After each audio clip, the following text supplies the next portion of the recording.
Hello, and welcome back to Secret Sonics. I'm your host, Ben Wallach. I'm joined today by sort of co-host Carl Bahner, who has been who's a two-time guest on the show, and I guess this is his third time, and he's joining us kind of as like a co-host. I thought to do like a topical conversation with him, and kind of I thought it would be more interesting than me kind of spewing out another solo cast, which I did last week. Basically, if you ever host a podcast, like don't try to book people around the end of the year and the beginning of the year because nobody's around. Everyone's like, I'm in Israel, so I'm totally aloof to this because I'm like working on the Jewish calendar. So like, but the truth is the Jewish New Year is like a terrible time in Israel to book these things. So I get it. But anyways, I kind of ran out of episodes, even though I have plenty of people lined up. And that's the story. But rather than me spewing out another solo cast, I thought, let's have Carl on and we could talk about something smart. So yeah, here's Carl. Say hi. Hopefully we'll talk about something smart. We'll talk. We'll definitely talk. Smart is up for debate. The smart is always up for debate. But you know what? Good conversations always lead to ideas and insights. So I'm a big believer in conversations, and like it's kind of where I'm at also with podcasts. Like I prefer to listen to a good conversation than to listen to one of the more like maybe produced podcasts about a topic that's almost like a TV show or a documentary. I find like I'd rather just watch TV, but to listen to a conversation, I don't know, like my brain percolates. Yeah, it's very voyeuristic of you to like prefer that. You want to. I mean, it's not really. I guess it's not really eavesdropping if they're intending for it to be made public. But yeah, that's interesting that you have a preference of listening to conversations. I love. I'd much rather have a conversation than make a scripted long form podcast. Even though my podcast is scripted, right? but that's why this is fun, and I'm looking forward to talking about today's topic. Yeah, totally. So the topic of the day is delegation, the do's and the don'ts. This is Carl's working title. I mean, basically, it's interesting because delegation is something that I've been really doing over the last year. Before that, much less.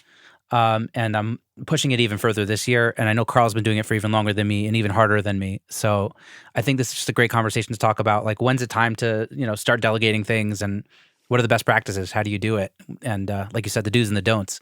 So do you want to tee us up for the first do and don't? Yeah. So these are in no particular order. I was laying in bed at like 11 o'clock last night when I got I forget.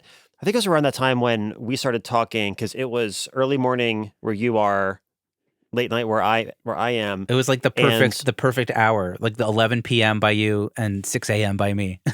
Yeah. So I'm there laying in bed. He's there getting out of bed. And I started, these ideas just kind of came to me, because this is something that actually came up in a couple different conversations with some friends and peers of mine over the past week, like a lot of times with unrelated friends. And I just felt like this is the perfect thing to talk about because it's fresh on my mind, at least. And I know it's something that you and I had talked about, the last time that we caught up on Zoom.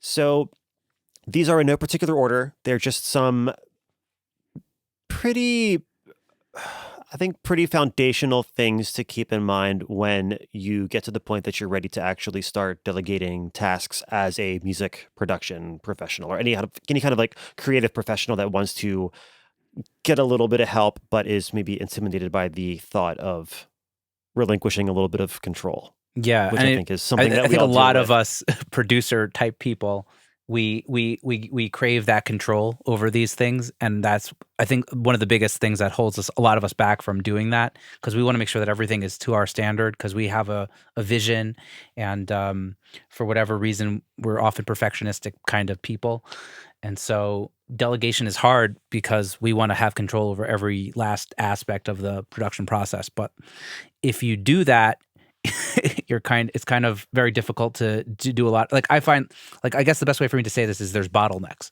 And like for me, like let's say tuning vocals is a bottleneck, because it's the kind of thing I'll procrastinate, and I just like won't finish a production because I don't feel like tuning vocals. And so, all this work is piling up, and then the bigger projects don't get finished, so to speak. Like just to speak from my own personal experience. if you Yeah. know what I mean. Well, yeah, and I think back to your back to your comment about wanting to have control over everything. I kind of like to think about a sheepdog, right? That's going to try to wrangle a whole bunch of sheep in the direction that they want to go. And if Mm. I were a sheepdog, well, first off, I'd be a terrible sheepdog because I'd be the one wandering off. You have But to grow your beard out again first, and then we'll I would. I would have to do that. But if you think about it, put yourself in the position of a sheepdog, and you're looking at all the different tasks that you have. You just bear with me, Ben. Don't laugh. Just It's just a funny analogy. I like it. but imagine you're a sheepdog, and instead of sheep, it's all the different tasks that you have to do for your job, right? So you could try to wrangle all of them. Wrangle, like, so let's say that there's 50 sheep, right? Or there's 50 different tasks that you have to do. Everything as important as doing the actual mix itself to as unimportant as backing up or like not that backing up files is unimportant, but like it's not the creative it doesn't require your creative input to back up files. It doesn't require your creative input to let's say send an invoice, right? Yeah. So It's not like let's think of the it highest dollar value of your time, basically. Also, yeah, it's not something that you like that only Ben can do. Right? There are exactly. things that only Ben can do, and there are things that some software can do, an assistant can do, an intern can do. Exactly.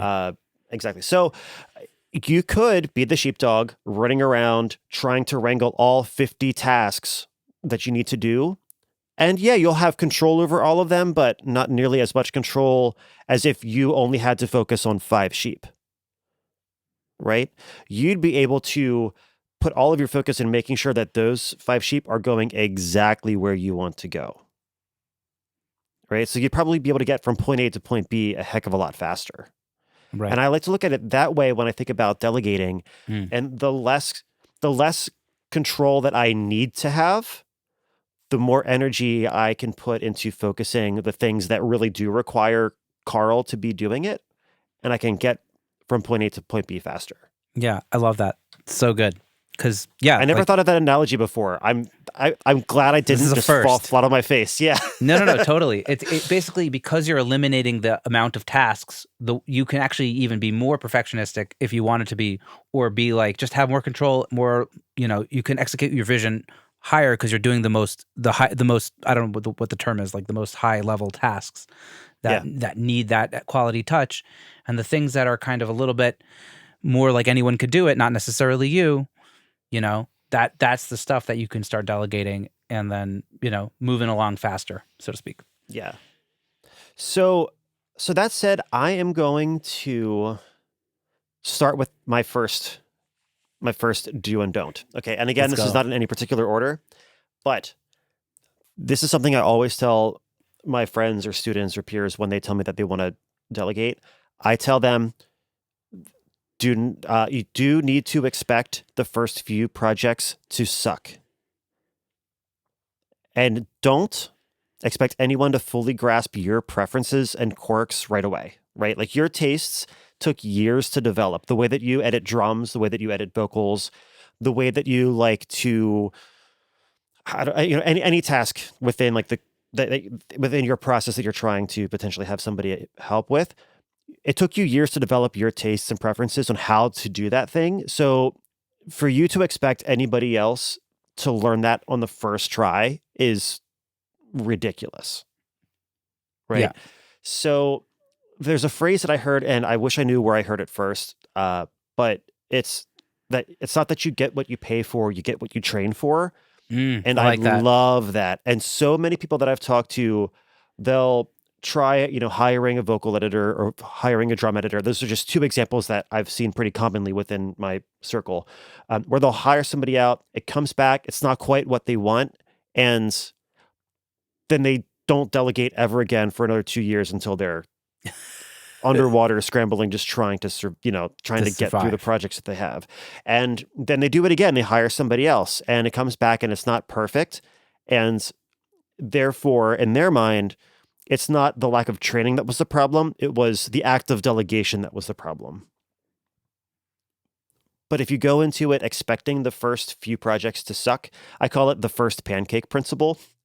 I'm sure there's like Oh, other ways of saying that, but like, like the first pancake always sucks, yeah, right? totally. It's always either burnt or undercooked. It's never great because you're still getting, Yeah, you're getting you're that griddle up and to the right temperature, to the right amount to of the right grease. temperature. Exactly. You're getting it to the point that you can kind of predict, Yeah, that you could predict and control it and trust that it can do its thing. But until you have a sense of how hot the griddle is, how, it's, I don't want to get into like when food to flip science, it. but when to flip it. Yeah. Like Yeah, until you build your confidence yeah, with that, the pancakes are going to suck. Right. right. And I think a lot of people in our roles as, mixers, producers, engineers, we expect that first pancake to be perfect. And if that pancake's not perfect, we just give up entirely and we're back to square one. Yeah, yeah, and that's a big problem. And what did I want to say about this? Yeah, so I mean, I guess like the thing that I've been delegating most this past year was starting with editing my own podcast because I just Mhm. couldn't do it anymore because it was just taking up too much of my week. And so I had to train the person to edit it the way I do, right?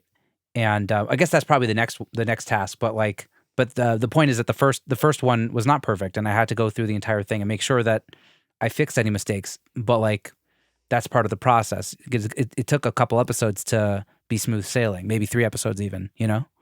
then, I mean, maybe that will move us on to like is that the second or the third one, or maybe this is all of it. Hold on, let me. Yeah, hold We on. can edit No, this part this out. is all related. This is all related. This is basically the Yeah. first do and don't. Now, there's 3 do's and don'ts. But yeah, like you had to train the person, right? Like, and that you had to Yeah. do. You get what you train for is kind of what you wrote here in the notes.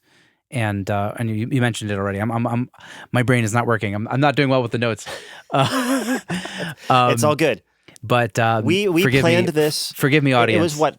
If we It was 14 hours ago when we decided that we were going to do this. So you're totally, forgiven. totally. But yeah, so the bottom line is, let me just like speak my coherent thought. Was basically Gavi, who edits the show, like it took like a few episodes for him to get it really down pat, and I literally trained him and I showed him everything I do. Right, so it's like I'm going to edit my podcast for 30 minutes, and you're going to watch every single move I make.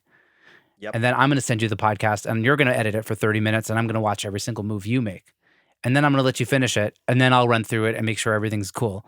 And then I'll touch base about the things that you did right and the things you did wrong afterwards. And it's just like a communication of like, let's continue to get this better and smooth this process out.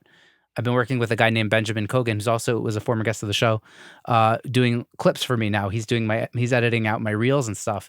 And the first few were a little bit choppy, and every single time we hashed it out and we said, okay, this is really what I'm looking for. And by now he basically knows what I'm looking for. And so now where all these clips later, like I don't have to do nearly as much explanation. Maybe a few here and there is based on something particular, but he knows kind of already what I'm going for and how to edit it. So it's like that Exactly. longer, it takes some time. But it's also an important thing of what I've noticed, and maybe you could tell me the same thing, is you have to find somebody who is like in your mindset, like there is like a level of they have to understand what you are and what you're going for. Because I tried to work with somebody who didn't really understand, and it didn't really seem to matter how much I trained them. It wasn't going to fully click, and I had to give up that delegation person. Yeah. And I think in addition to that, you have to find somebody that understands your target audience too. Yes, that's exactly Not it. that they have to be your target audience, but that they have to understand who it is. And that's going to, I mean, in the sense of, or in the case of your podcast editing, or in the case of the social media content, right? That's probably not as relevant to like vocal editing as an example, right? But still, like they need to know, you know, what the end goal is, not just what the task at hand is, but like what are we trying to achieve with this? What is this task helping us to achieve? Is it helping us to get more polished vocals? Is it helping us to get tighter, more modern drum sounds? Is it helping us to be a pattern interrupter on TikTok? What are the goals of the task that they're doing? Which I Hmm. think when they understand that, it's going to click a lot faster to what they're actually doing and how they can not just do what you ask them to do, but find weaknesses in your in the workflow that you showed them, where they can find a way to make it even better. Right. And then you know you're onto something good, right? Yeah. If they're improving your workflow, then you know you're And really in the right direction. yeah, which brings me to the they're out of order. So this is the third one on our list, but this is number 2 of the do's and don'ts. Because you mentioned when you were doing the when you were training Gavi to do the edits and how you sat down with him and he watched you. What I say here is I had said to be granular with your explanations. And ideally, like what I like to do is I'll film a video of myself going through the process and explaining it as I go. Uh, if I can, ideally, I do it while I'm training the person. Like, let's say that I'm training somebody to set up my mix preps. Hmm. We could hop on Zoom. I can screen grab the conversation, so Right. that way, number one, I'm showing them in real time so they can ask follow-up questions if I skip over anything unintentionally. Which happens a lot because there are so many autopilot things that you do in your workflow that you might not even realize until you go to actually explain it, which is why getting granular is very helpful. But you're able to express it and explain it in real time. They're able to give you follow-up questions if you don't explain something clearly, but then also they'll have that video to refer back to. Yes. So, And they can watch it at their free leisure or when they get lost or something. exactly. So the don't I have that goes along with that is don't make any assumptions about their prior experience with a particular task. Right. And I think that's something that a lot of people do. And I know I'm using vocal editing and drum editing as an example, but a lot of They're great people will examples. say, but yeah, I hope so. Yeah, they totally. But like I mean, those are with drum definitely editing, bottlenecks for me. So yeah. And I know a lot of producers that wish that they could delegate drum editing, but they're very particular about how they want to do it. Right. But they don't go to the trouble of actually explaining what they're looking for, like really explaining it and really getting the person trained and how to do it the way that they want. And that kind of goes hand in hand with the first pancake, right? They don't fully granularly explain how they want things to be done, even though in their minds they're very picky. They don't express that pickiness and they don't show how to achieve that, how to get over that bar of expectations. And then when the person you're delegating, the delegatee, I guess, when they don't nail yeah. it the first time, well then, I can't do this. I'll just do it myself. It's easier to do it myself. Right. And you know what? The first couple times that you delegate these things, yeah, It's it would harder. be quicker to do it yourself, Of course. right? Like That's the whole like if point. that's the whole point. Like I want the first few projects to take longer than it normally would, because let's say it takes 5 projects, like 5 songs worth of drum editing to get so and so trained to edit them for me. I want to train her so well that after that 5th one, I don't have to say a word, right? So if I'm going to be doing, I'm just pulling a number out, but let's say 40 songs a year where there needs drum editing, right?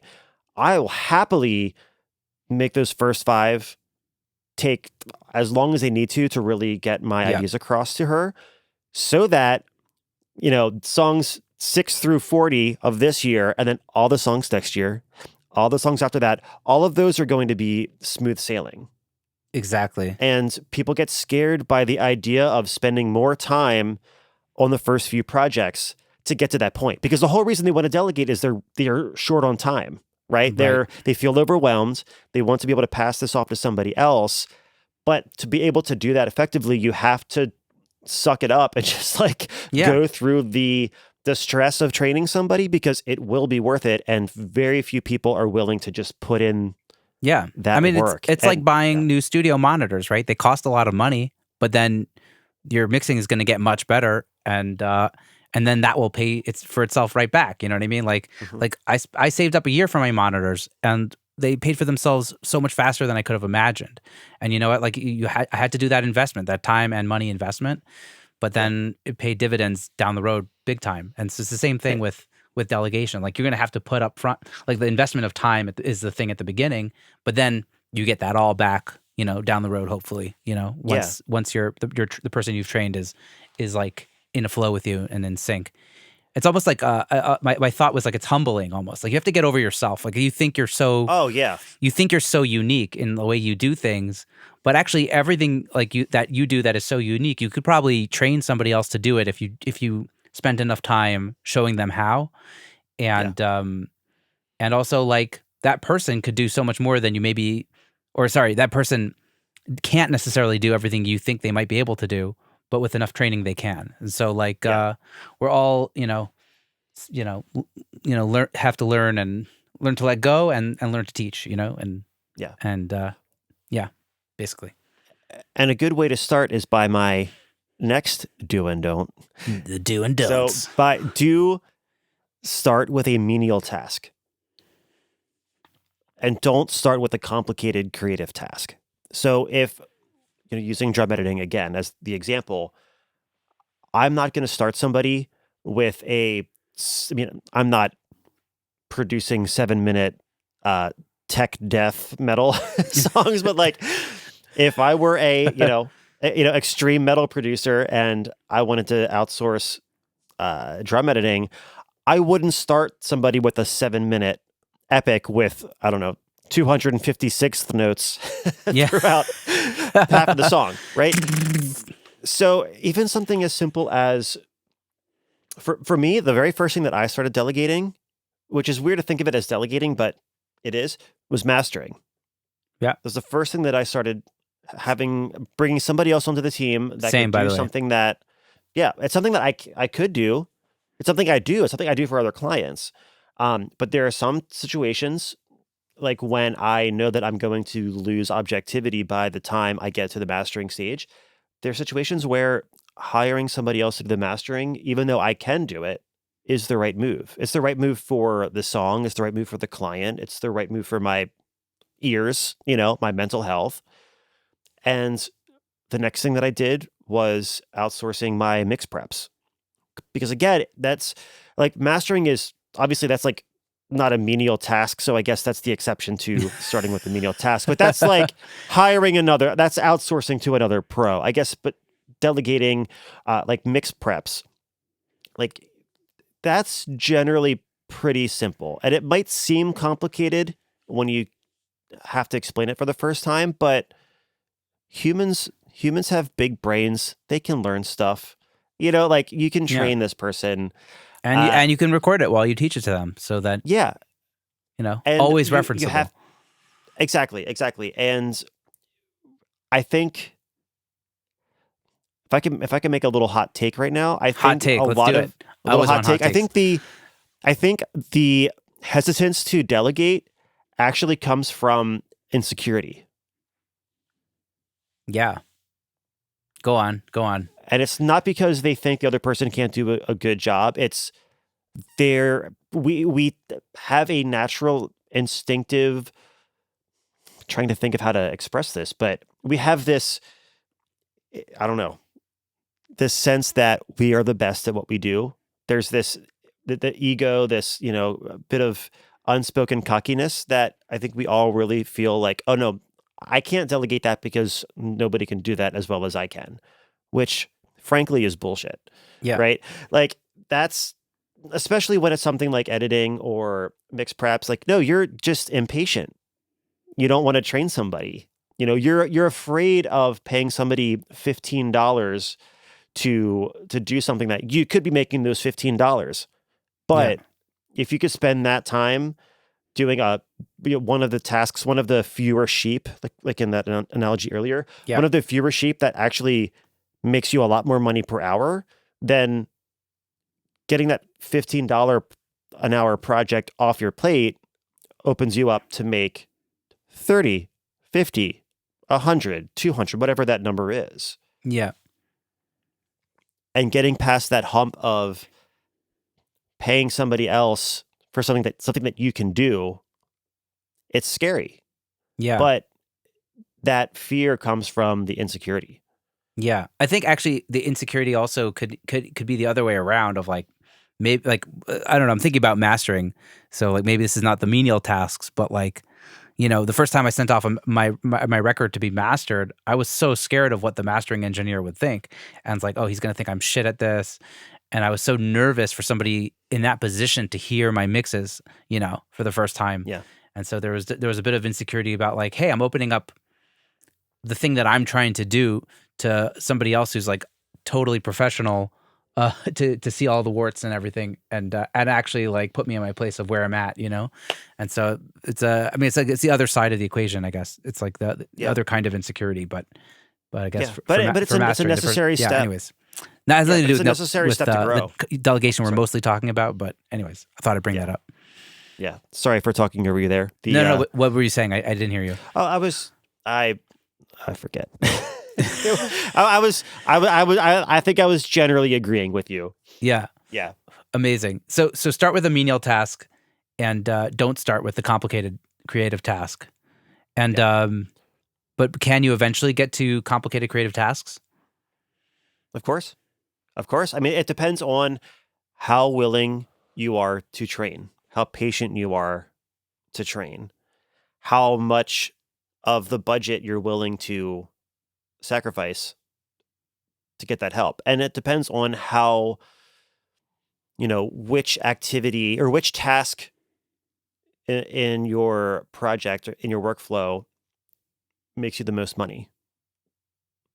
And figuring out those priorities and what actually makes you money, what doesn't, what really does have the prerequisite of Ben being the one doing it versus not Ben can do it. Yeah, totally.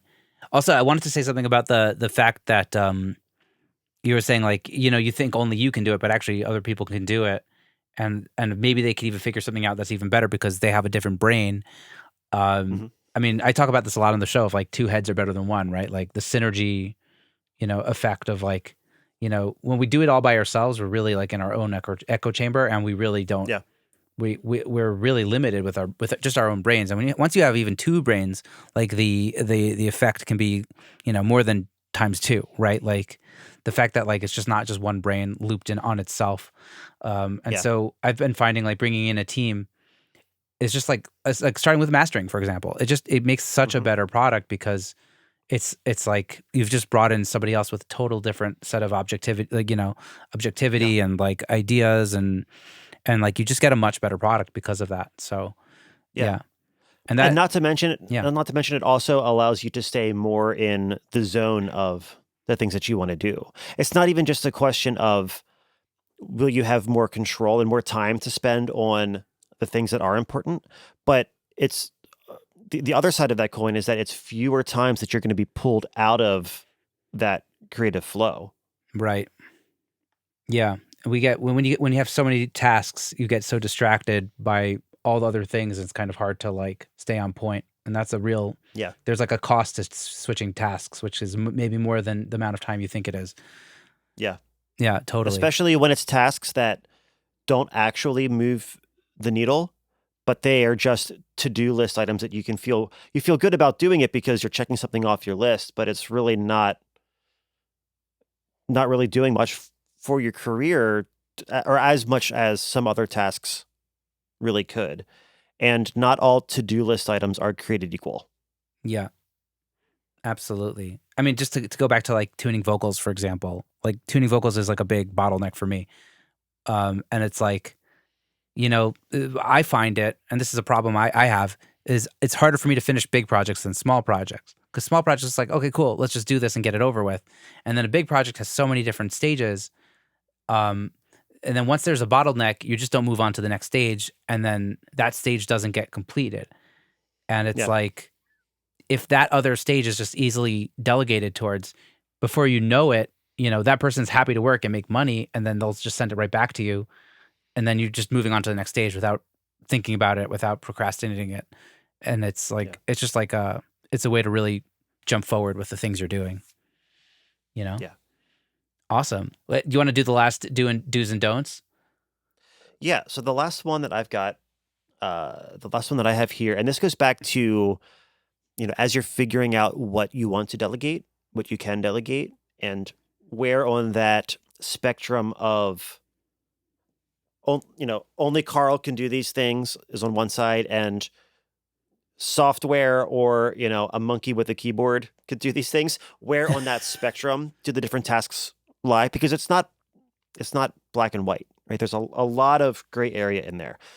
So depending on what kind of priority the particular task is, and how much creative input and how much creative input is needed, and therefore how much trust you need to have in the person that you're hiring, that is going to affect what is the fair wage for that task. So I always do say, do pay a fair wage and don't hire the cheapest option, because they're cheap for a reason. Now, I'm not saying that you should pay, the intern that is just, I don't know, setting up your mix sessions. Just out of SAE and or Full Sail or something. Yeah, I'm not saying pay them $70 an hour, right? But I am saying, like, they should be paid. They should be paid. Like, if you can pay your interns, pay your interns. Like, that's, or if you're having your intern do something that you would have otherwise hired an assistant to do or outsourced it to, just pay the intern to do it. That's my thing. But depending on what that task is, be willing to pay different amounts depending on that task. So something that is much more menial, like file prep or something, like, yeah, I'm not going to pay as much money to get somebody to do that as I would for vocal editing, because I work in pop music. Vocals are very important and the editing is very important. So I want to make sure that I am getting somebody that not only is really great at what they do, but has the confidence and is doing it professionally and charges accordingly. I want somebody that has that confidence in their own skills, right? So what a fair wage is subjective and is different from task to task, from region of the world to region of the world.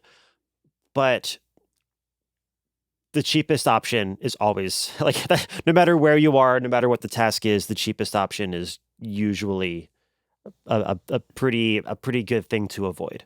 Yeah, totally. You want to be not in the race to the bottom end of the spectrum, so to speak. And also, when you pay people more, I think that they're more dedicated to you, and they appreciate what you're doing more, and will want to stick around for longer.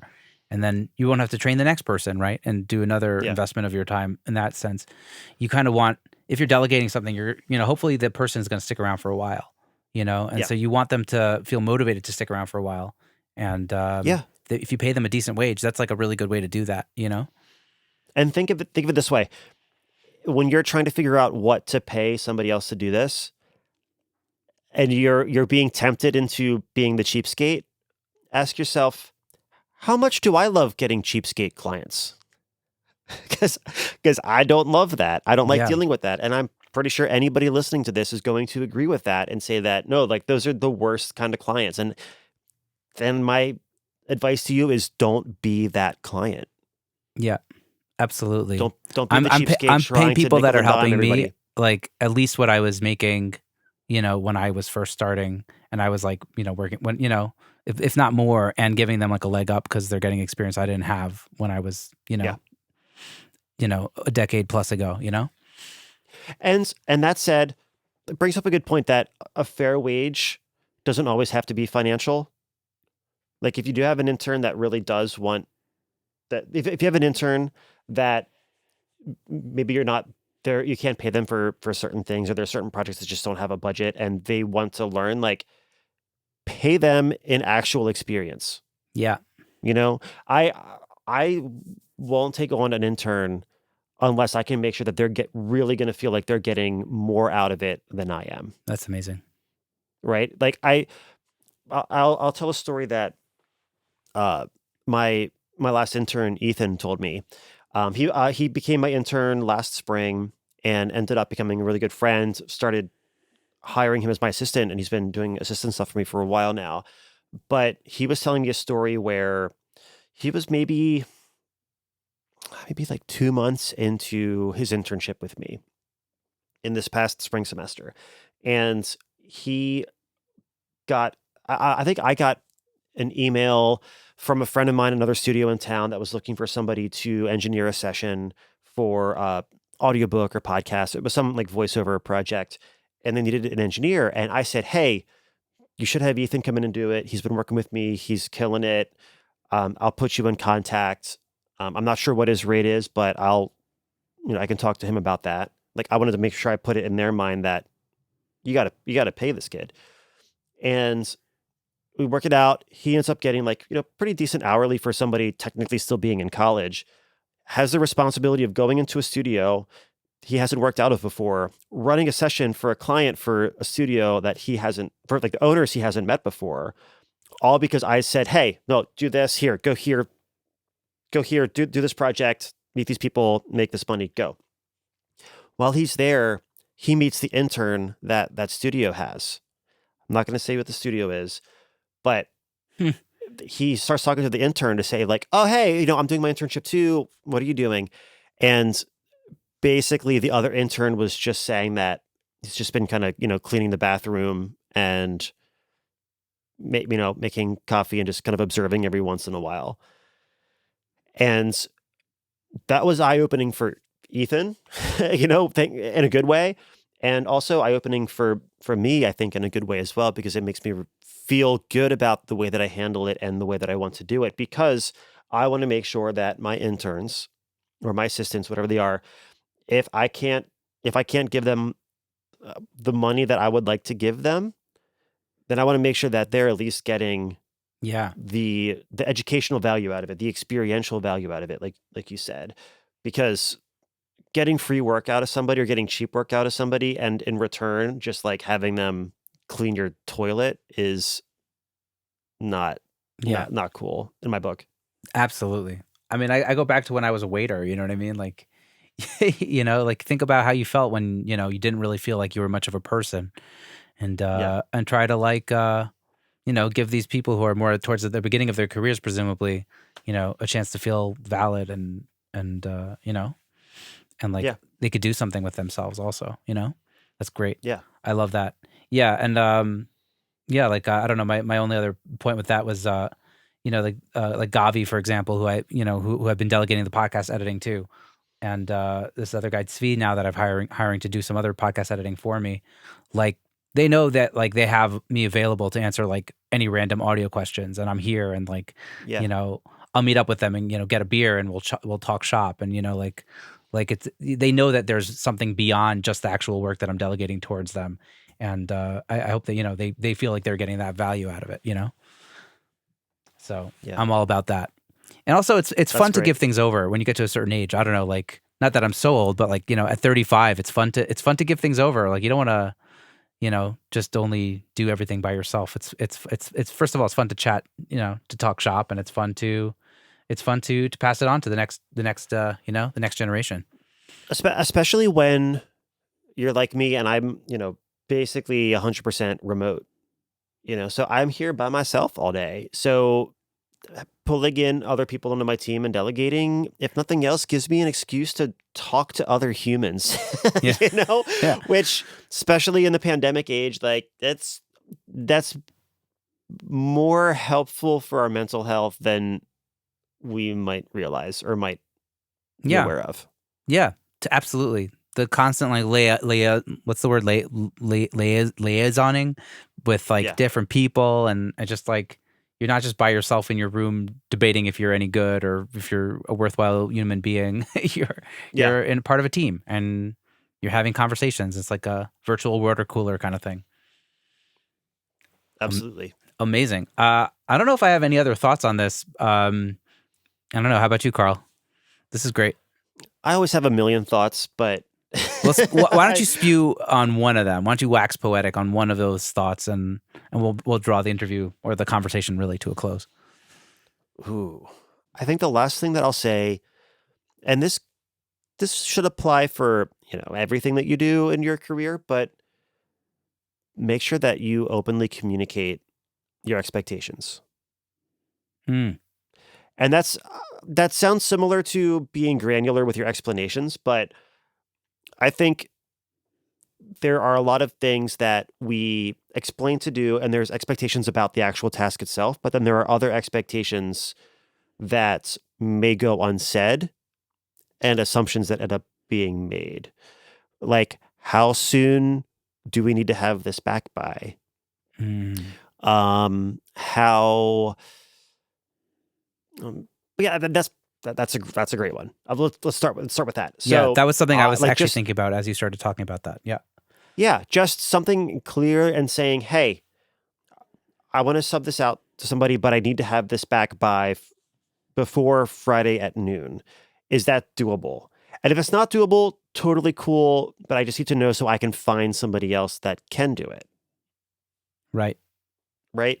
Yeah. And right, and making it clear that, hey, if something comes up and like it's not going to get done, just the sooner you can let me know, the better, so I can just plan accordingly. Like, it's all well. I'm a human. I know you're a human. I know things come up and life happens, and Yeah.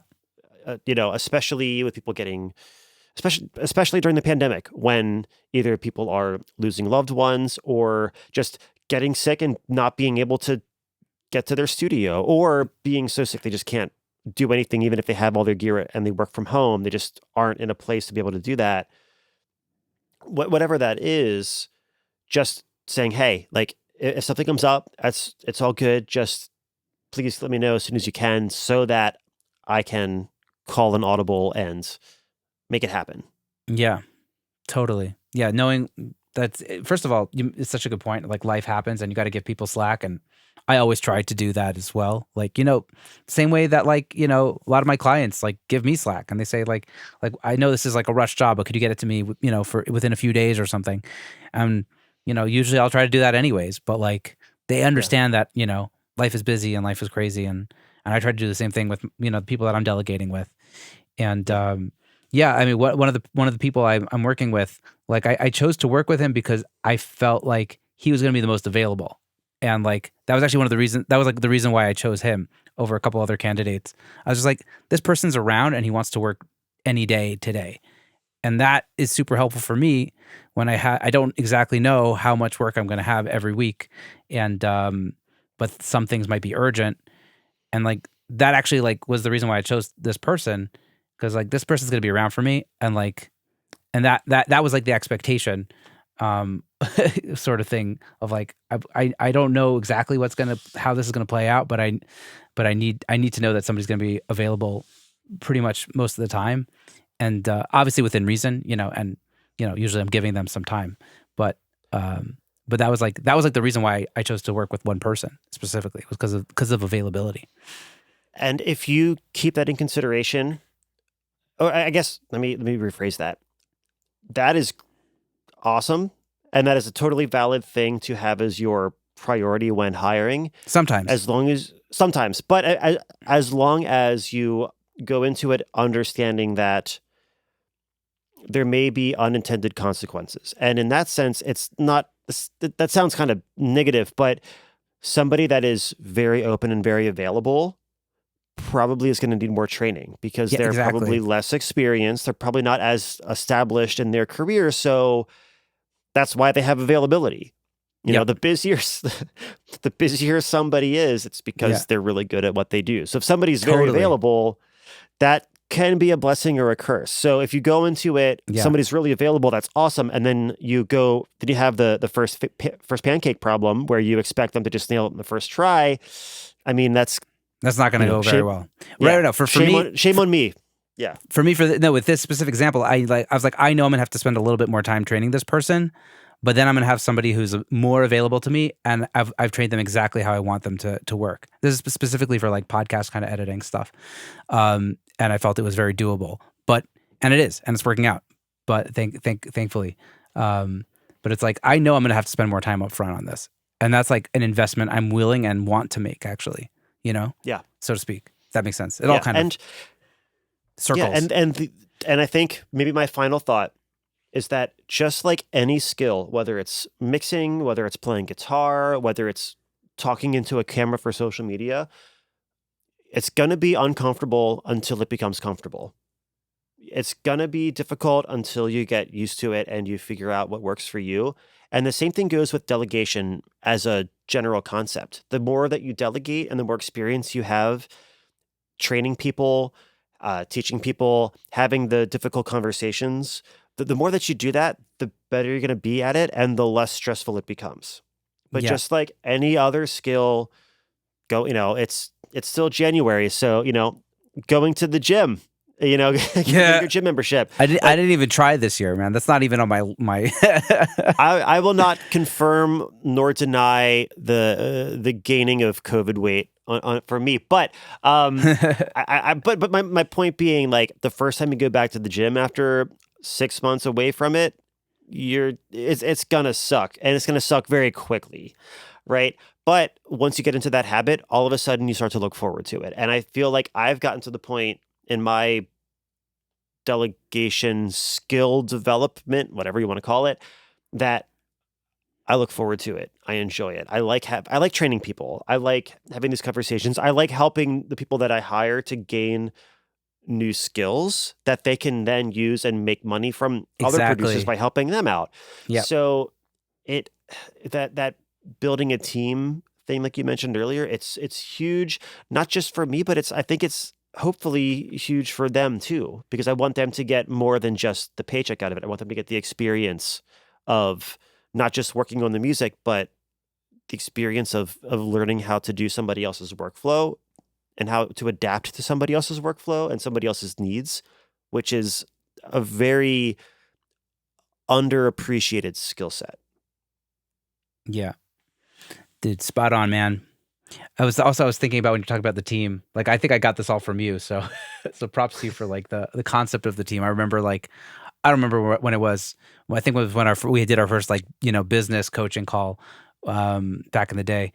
And you showed me how you do proposals for this is the team, and that felt so good. Like, it's like, oh, it's not just me. It's like a whole team of people, and we have your Yeah. back. And like, there's something that really resonated with me, and that's something that I've been carrying forward since then. Of like, if it's not just me, it's me and a team, and that just even presents better to the artists that you're working with, and Yeah. it's great. So I'm all about that. So props to you on that one, or for Thank bringing you. that to light to me, at Yeah. least. For beating it into your head for the past couple years. Yeah, basically, more or less, more or less. Let's not exaggerate, but but awesome. Well, Carl, this has been Oh so man. fun.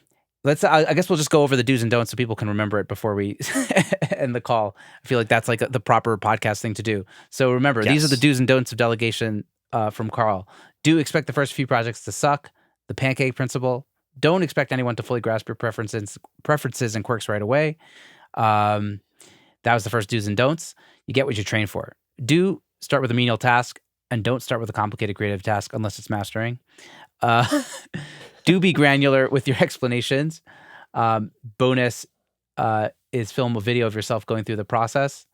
And don't make any assumptions about where they're at with their knowledge of that task, and make sure that you train them all the way. I'm just reading. This is the call. We're just back to the show notes here that Carl sent me. Do pay a fair wage, and don't hire the cheapest option because they're cheap for a reason. So those are the 4 do's and don'ts.